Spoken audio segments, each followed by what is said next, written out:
اعوذ باللہ السمیع العلیم من الشیطان الرجیم بسم اللہ الرحمن الرحیم. صاحب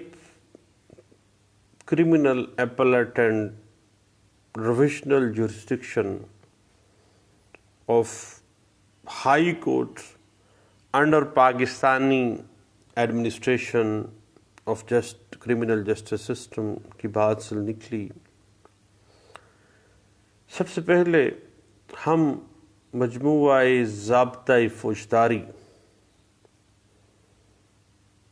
1898 کی سیکشن 404 پہ جاتے ہیں، جو کہتی ہے کہ فوجداری عدالتوں کے فیصلوں یا آرڈرز کے خلاف اپیل مجموعہ ضابطۂ فوجداری 1898 یا کسی اور قانون کی اجازت سے مشروط صرف ان فیصلوں یا آرڈرز کے خلاف دائر کی جا سکتی ہے جہاں اپیل کا حق مجموعہ ضابطۂ فوجداری 1898 یا کسی اور قانون میں موجود ہو. اس کے بعد پھر بات ہم کرمنل پروسیجر کوڈ مجموعہ ضابطۂ فوجداری 1898 کی سیکشن 410 کی کرتے ہیں، جو واضح کر دیتا ہے کہ سیشن جج یا ایڈیشنل سیشن جج کی عدالت کے فیصلے کے خلاف اپیل، کرمنل اپیل کا اختیار ہائی کورٹ کو حاصل ہے. اگر کسی مجسٹریٹ کی عدالت نے 4 سال سے زائد قید کی سزا کا حکم دیا ہے تو پھر بھی 4 سال سے زائد جو سزا کسی مجسٹریٹ نے دی ہے تو اس کے خلاف بھی مجموعہ ضابطۂ فوجداری 1898 کی سیکشن 408 کے تحت اپیل جو ہے وہ high court of that province میں، یعنی جہاں پہ یہ معاملہ ہو رہا ہے وہاں پہ جو ہائی کورٹ ٹیریٹوریل جوریسڈکشن رکھتی ہے وہاں پہ اپیل دائر کی جائے گی. بالکل اسی طرح مجموعہ ضابطۂ فوجداری 1898 کی سیکشن 411A پہ رکتے ہیں، جو واضح کر دیتی ہے کہ سوائے ان مقدمات میں جن میں کانسٹیٹیوشن آف پاکستان 1973 کے آرٹیکل 185 کے تحت سپریم کورٹ آف پاکستان کے روبرو دائر اپیل ہو سکتی ہے، کوئی بھی شخص جسے ہائی کورٹ نے اپنے ابتدائی فوجداری اختیار سماعت کے تحت سزا دی ہے تو وہ کچھ سرکمسٹانسز ہیں جن میں وہ ہائی کورٹ میں اپیل دائر کر سکتا ہے.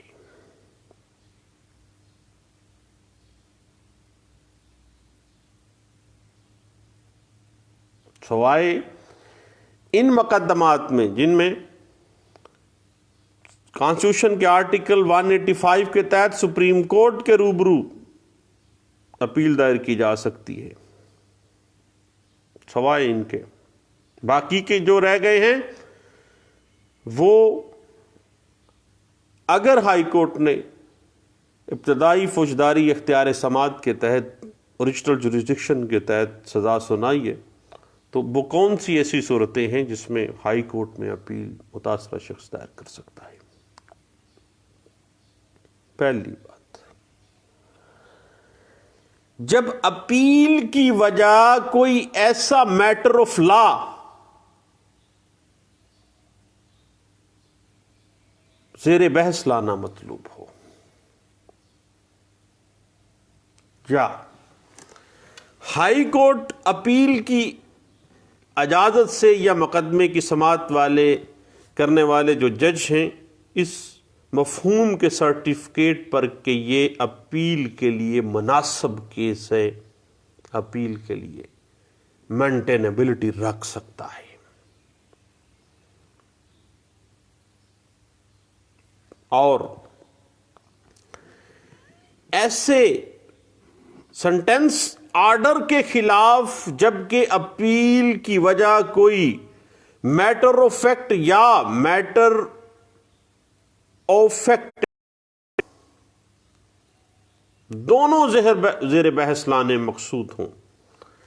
یا کسی ایسی وجہ کی بنا پر جو عدالت اپیل کو اپیل کے لیے وہ وجہ کافی معلوم ہو، سفیشینٹ گراؤنڈ رکھتی ہو کہ اس معاملے میں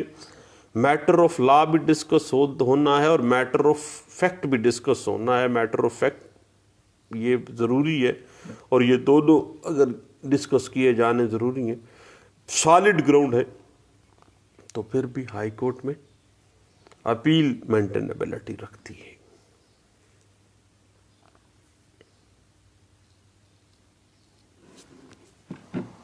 اس کے بعد بڑا سا تھوڑا سا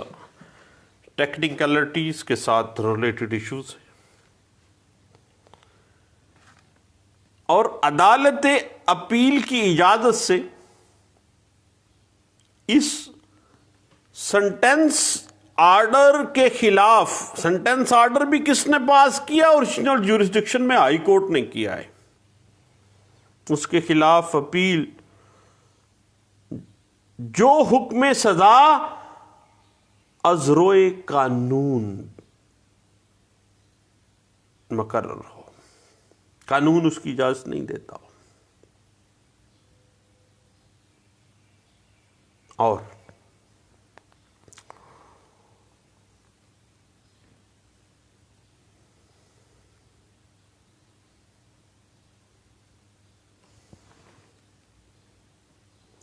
اسی طرح یاد رکھیے گا کہ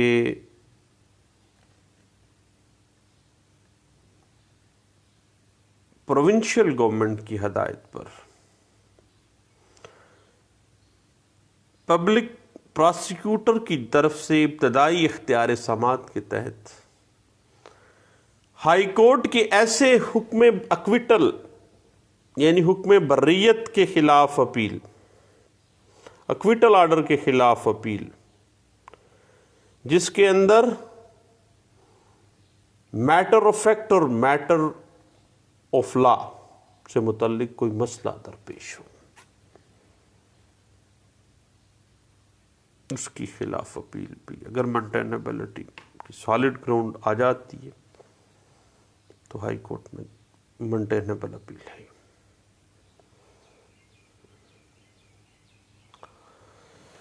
اسی طرح اگر ہم کسی اسپیشل لا کی بات کر لیں،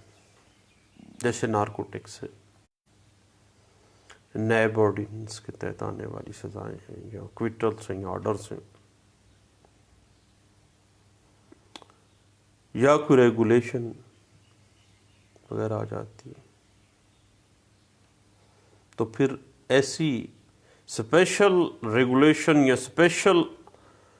انیکٹمنٹس کی اپیل کی سماعت ہائی کورٹ کے کم از کم 2 ایسے ججز ایک ساتھ کریں گے جنہوں نے اس کیس کی اوریجنل ہیئرنگ نہ کی، ابتدائی سماعت انہوں نے نہ کی. اور اگر ایسا ممکن نہ ہو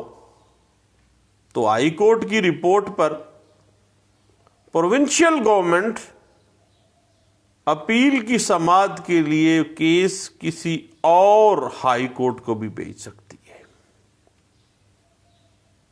مثلا لاہور سے کیس ملتان بھی جا سکتا ہے، ملتان بینچ میں اگر وہ ممکن ہے تو وہاں چلا جائے گا. راولپنڈی اگر ہے تو راولپنڈی بھی جا سکتا ہے. لیکن وہ دونوں ججز میں سے کوئی جج ایسا نہیں ہونا چاہیے جنہوں نے ابتدائی سماعت کی ہو.